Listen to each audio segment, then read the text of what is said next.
It is, the church is the image of the world. It is, the church is the beacon. So think about like a medieval village. You can really understand this, right? Yeah. So you have a medieval village, and in the center of the village what is the church. Yeah. But it's a fractal, it's a microcosm. So the church gathers the people of the village together, reminds them that they actually exist as one. Mm-hmm. We always think that just because people are in the same room, it means that they're together. That is not true. There's a difference between, there could be people in the same room fighting with each other, people in the same room just ignoring each other, or people in communion. And the church does that and reminds people of the village. It's the highest point in the village. It acts as a mountain. It has a cross at the top, and everybody in the village can see the church anytime during the day. And think about like a, let's say, 17th century village where, at 12 the bells ring, the Angelus is called, and everybody stops, and everybody remembers what unites them inside them,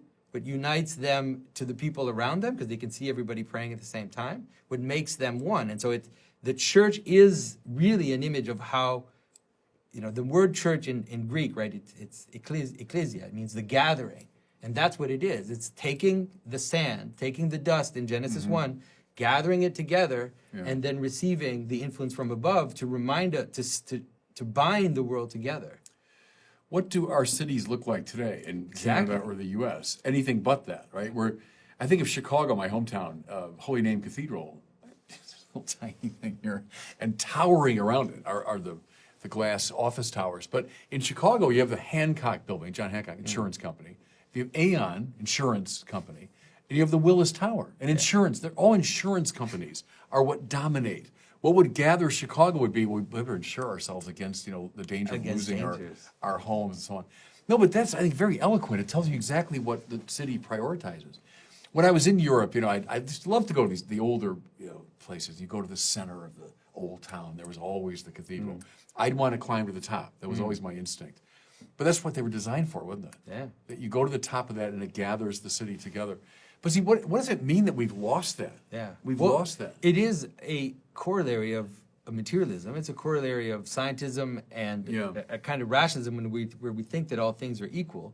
And then what you get is the suburbs, right? The suburbs is the ultimate monster because they're no center. Right. And people actually don't know their neighbors. Like maybe you know your first and second neighbor, but you don't know the people down the street because you actually never gather together. The modern world forgot what it means to be, why we're one, what makes us a city, what binds us together. And that is extremely dangerous because it happens at the level of the person, and people have mental health crises. It happens at the level of the family. People start to break down, and then it happens at the level of cities and nations. But it is, in some ways, forgetting that we need religion in the strictly etymological sense. We need a binding agent in order to be one.